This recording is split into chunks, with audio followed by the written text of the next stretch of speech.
Good morning, everyone, and welcome to this unboxing for Dixit. And I have the 10th anniversary expansion, which we are going to be taking a look at here. If you're not familiar with Dixit, this is a party game for 3 to 6 players, and you're going to be using a bunch of abstract, or actually surrealistic cards that have done by a bunch of different artists, and you're going to try and give clues and try to get people to guess who you are, but maybe not everyone, in order to score points. You don't want to make the clues too hard nor too easy. So let me move this out of the way, because this is what we are going to be taking a look at, and this is the new 10th anniversary expansion for Dixit. So this is only cards. There are 84 cards inside this box.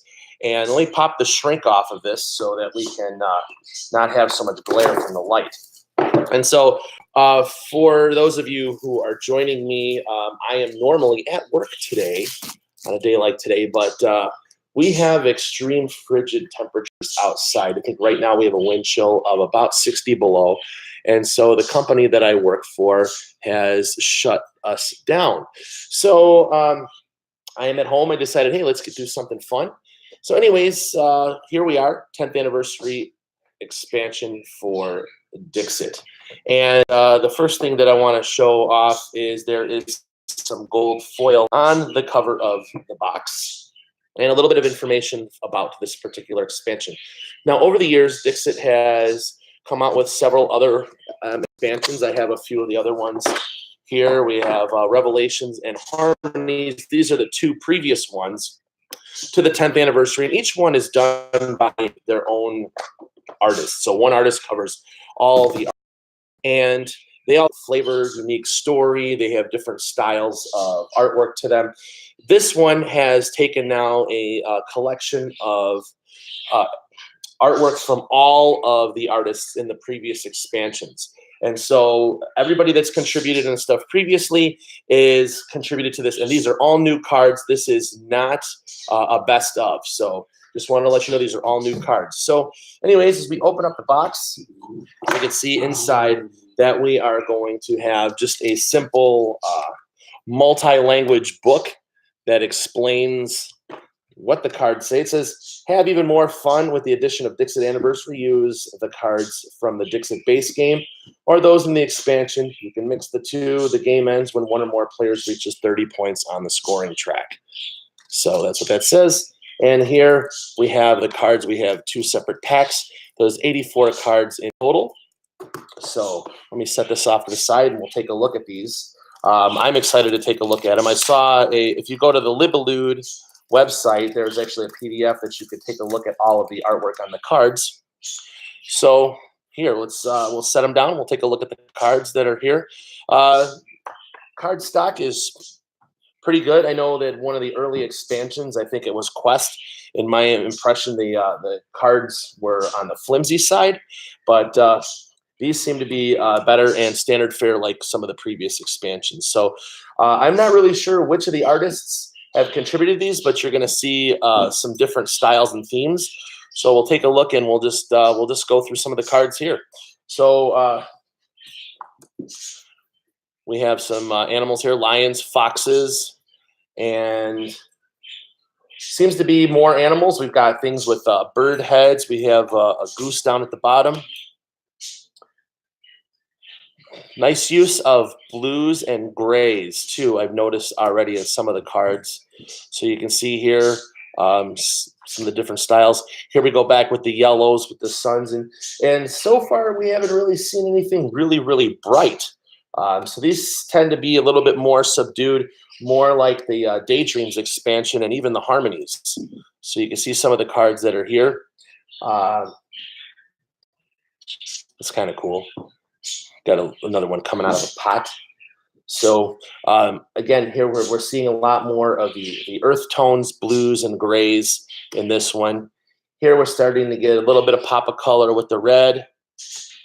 Here we finally have something that has a brighter pop with the colors. We've got real nice red with the wings. We've got like a blue that's in here, but it's brighter than some of the previous cards. Here's a little bit more with some pop of color. Another with the red and the browns. Here we have another one. This looks like a kind of a interesting take on building a sandcastle, and it almost looks like something that you would see out of like Cinderella. Here we have more animals, and this kind of reminds me of the band ZZ Top with these guys in all of them with their beards and their hats on, or you could think of like Duck Dynasty, those guys there. Now we're back to some of the darker colors, kind of a nightish scene. Here again, looking with the blues and the grays. So you can see a similar feel through these. And just so you know, the theme of this is supposed to be tales and myths from around the world. And if we look here, this is certainly Asian influence. This looks a little bit more to be of like an English or actually like a European influence, maybe like I think of this like the Netherlands. Maybe the kids washing their clothes along one of the dikes. So we see that. Here looks like something that would be more of an American story. This almost has like a Disney-like feel with the illustration there. Here is like a kind of a take on Fox and the Hound, but it looks like somebody getting away. So here we have kids running out of a dresser, kind of like the old Mother Hubbard who lived in a shoe. And let's see here. I'll go through some of these other ones. So now we're starting to move into some reds and some pinks. Here we go. Curious George reaching out for the moon, looks like. Again, some more. Looks a little bit more kind of a Halloween influence down at the bottom. It's around harvest time. We've got this cat. So, well, speaking of Halloween, I didn't see this card. Here we have a jack-o'-lantern scarecrow. Africa, obviously, with a zebra. And we have some more here. Some birds. So we're just going through all these cards because I know a lot of people are interested in these. And so here we have another kid that's over here. I'm not sure what this is. It looks like somebody's out like on a pasta field or something like that. Here is nice kind of like a tree spirit coming out of a book, so a little bit of fantasy here. Again, here's something with the Asian type influence with the pagoda. And this is like a stone, almost like a golem with a city built on its back. That's kind of an interesting one. And here we go with the dark blues and the greens, a night scene with this owl. And not really sure with what that is. Some kind of a creature. Again, a fantasy theme, so kind of medieval. Here is a nice, I would think almost with these yellows and colors, this almost looks like India, maybe. I don't know. What do you guys think? So, and here we have like, again, with we've got this little thing in the back, like a gate. Looks again more like Asian influence. Here we're up in the snow, so it could be somewhere in the Nordic countries somewhere.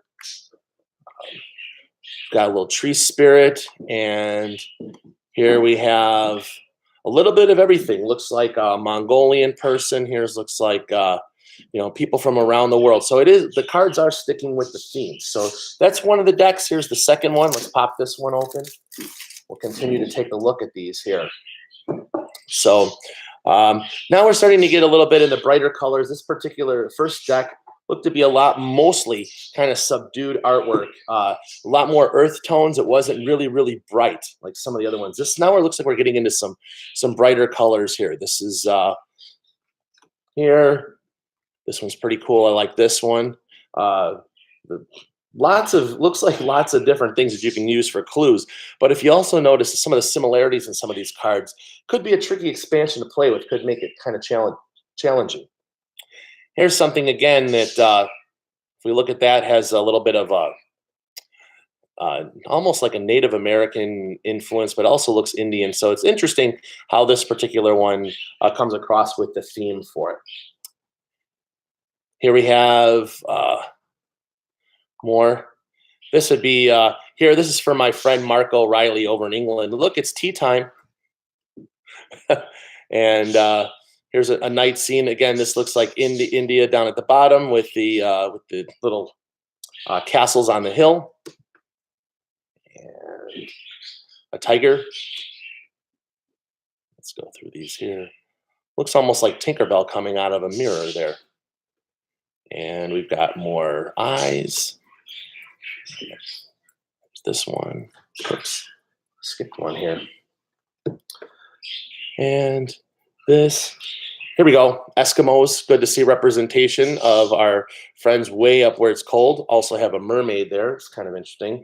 Here we have the Sahara Desert. So something looks like Middle Eastern. So we are definitely starting to cover other aspects of the world through our tales and myths from around the world. So definitely keeping with the theme. Walking along the road.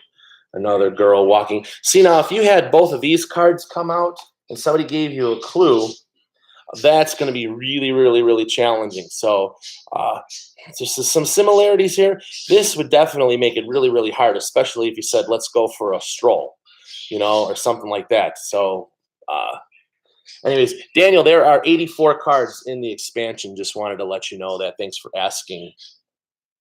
Here, looks almost like a Roman god. Roman era thing. Here, finally, so we have a full spectrum of the rainbow on this one. Again, we have more Asian influence. This looks like something that could be African.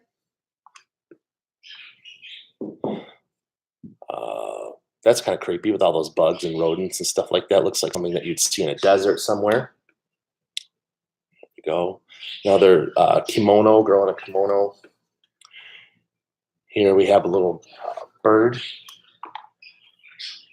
It's kind of like a play on James and the Giant Peach, kid coming out of the peach. Mexico with the piñata. And we have this. So we've got our flowers. Interesting take on going through the woods. Well, this one looks really kind of cool. Here's a nice kind of safari scene that also looks like something where it would be like with the like a dinosaur or something like that. So definitely from the Sahara, definitely Norse with looks like a Viking. And here we have a hunting bunny. Not really sure what that is. Here's a mountain scene. Let's say Mount Everest. So Nepal, maybe. Definitely here's some more Asian influence. Somewhere where, let's see, with the black cat would be bad luck. So maybe somewhere where they practice voodoo. Not really sure. Here's a snowy owl. Here is, looks like an old sage somewhere. This is kind of interesting, a raining walkway. And somebody with a bird cage on their head, and not really sure what this one is here. But anyways, 84 cards, covers all over the world. Lots of neat things in here. Like I said, I think I sort out the cards. So I just prefer to keep them all together. I know a lot of people were looking forward to some of the cards having a gold foil on them like they were in the Revelations expansion. But anyways, there is just a lot of artwork, and we got the gold foil on the box. So, and I guess over on Board Game Geek in their store, if you wanted to actually get a gold bunny for your scorekeeping, it was one of the promos that was in there. So you go ahead and check that out. But anyways, definitely like this collection of artwork. I think it really carries through with the theme more so than some of the other ones. So looking forward to checking this out. And then thank you guys for taking the time to this. Hope to be doing